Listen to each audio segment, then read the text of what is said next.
Shalom, shalom, shalom. Selamat pagi masyarakat iman yang dikasihi oleh Tuhan.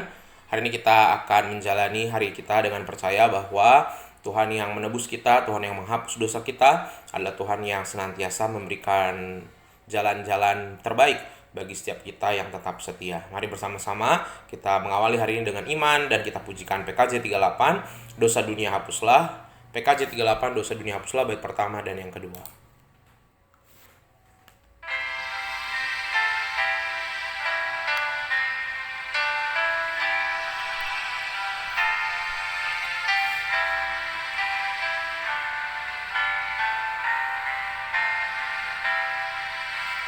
Dosa dunia hapuslah oleh kasih-Nya yang kudus.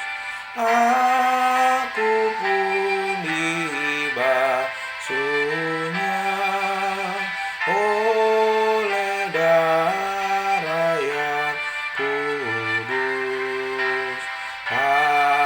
Binasa jiwaku karena kasih-Nya penuh.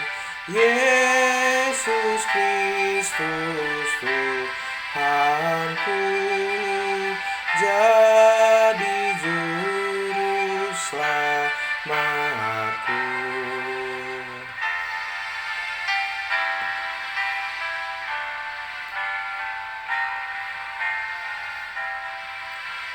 Kasih Tuhan yang kudus tidak mudah kupahami.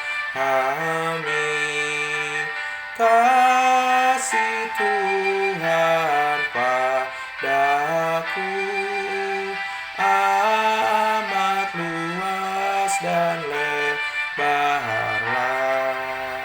Rindu hatiku penuh jadi hamba Tuhanku. Ku berikan hidupku kini dan selamanya. Mari kita bersatu dalam doa. Tuhan, terima kasih untuk hari ini kami boleh dibangunkan kembali dan kami akan menjalani hari kami sebagai orang-orang yang terus senantiasa belajar terus bertobat dalam kehidupan kami. Kami serahkan pembacaan firman Tuhan, hanya dalam nama-Mu kami berdoa dan bersyukur. Amin. Bersama-sama kita buka Yosua 24 ayat 29 sampai 33. Yosua 24 ayat 29 sampai 33. Yosua 24 ayat 29 sampai 33. Dengarkanlah sabda Tuhan. Dan sesudah peristiwa-peristiwa ini, maka matilah Yosua bin Nun, hamba Tuhan itu, ketika berumur 110 tahun. Lalu ia dikuburkan di daerah milik pusakanya di Timnat Sera yang di pegunungan Efraim di sebelah utara Gunung Gaas.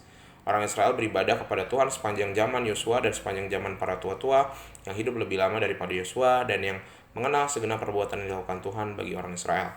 Tulang-tulang Yusuf yang dibawa orang Israel dari Mesir dikuburkan mereka di Sikem, di tanah milik yang dibeli Yakub dengan seharga 100 kesita dari anak-anak Hemar, bapak Sikem, dan yang ditentukan bagi Bani Yusuf menjadi milik pusaka mereka. Juga Eleazar bin Harun mati, dan ia dikuburkan di bukit yang diberikan kepada Pinehas, anaknya itu di pegunungan Efraim. Bapak saudara, dunia masa kini makin tidak menghargai janji. Manusia makin terbiasa dengan sikap mengabaikan janji. Janji pernikahan yang diingkari dengan perselingkuhan, janji pejabat untuk bekerja dengan jujur diingkari dengan melakukan korupsi, janji pelayanan diabaikan dengan mencari keuntungan, bahkan janji untuk mengikuti Tuhan diabaikan dengan menduakan Tuhan. Nah, sikap mengingkari janji ini bukan hal baru di masa kini, tapi juga sudah ada dari zaman dulu. Bapak saudara, bagian akhir kitab Yosua mencatat kematian penguburan Yosua dan Eleazar yang memimpin Israel memasuki tanah perjanjian, serta penguburan tulang-tulang Yusuf yang menjadi alat Tuhan memelihara umatnya. Ketiga tokoh itu dikuburkan di tanah pusaka mereka masing-masing. Yosua di Timnat Sera, tulang-tulang Yusuf di tanah milik orang yang dibeli Yakub, dan Eleazar di bukit yang diberikan kepada Pinehas. Ketiga, informasi ini menegaskan bahwa Tuhan setia dengan janjinya kepada umatnya. Mereka dikuburkan di tanah milik pusaka mereka dan bukan di tanah orang asing. Tetapi bacaan ini juga memberikan catatan ironis bahwa orang Israel beribadah kepada Tuhan sepanjang zaman Yosua dan para tua-tua yang mengenal segenap perbuatan Tuhan bagi orang Israel. Hal itu menggambarkan bahwa sesudah Yosua dan para tua-tua, orang Israel berubah setia, kembali menyembah ilah-ilah lain. Baru setelah itu hadirlah para hakim. Jadi ada sempat masa di mana mereka nggak setia. Mereka lupa pada janji yang mereka ucapkan sebelumnya. Dan pengingkaran janji ini membuat mereka gagal dan gagal lagi. Nah, Bapak Saudara, bacaan hari ini mengajarkan kepada kita bahwa Tuhan itu setia pada janjinya. Seperti Dia membawa Yosua, Eleazar, dan Yusuf ke tempat milik pusaka. Demikian juga Tuhan setia memelihara kita. Pertanyaannya adalah apakah kita setia mengikuti Dia?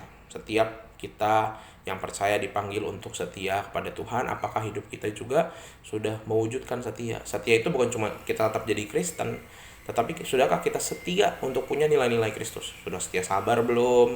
Sudah setia bersyukur belum? Sudah setia punya damai? Sudah setia berhenti untuk tidak melakukan dosa? Berhenti untuk iri? Berhenti untuk tinggi hati? Berhenti untuk melakukan kekerasan? Kesetiaan itu akan diuji, bukan cuma diucapkan. Tetapi ketika dijalankan, harus nyata. Biarlah hari ini kita bertekad setia ikut Tuhan, dan wujudnya itu muncul dalam sikap hidup kita yang mencerminkan kasih, pengampunan, dan kedamaian. Tuhan mampukan kita. Amin. Mari kita berdoa. Tuhan, terima kasih melalui firman-Mu hari ini. Kami belajar di akhir hidup Yosua, Eleazar, dan Yusuf, ketika mereka menerima janji Tuhan, dan ketika umat Israel setelah itu bikin kacau, bikin masalah lagi. Tuhan, kami mau belajar tetap setia. Kami mau setia sampai akhir, dan setianya bukan cuma kami bertahan jadi Kristen, tetapi sikap hidup kami mencerminkan kasih-Mu, sabar, penuh dengan damai, dengan pengampunan, pertobatan. Mampukan kami untuk senantiasa memiliki cinta Kristus dalam keseharian kami hari ini. Kami serahkan dalam nama-Mu, kami berdoa. Amin. Selamat pagi, Tuhan Yesus memberkati, tetap bersemangat.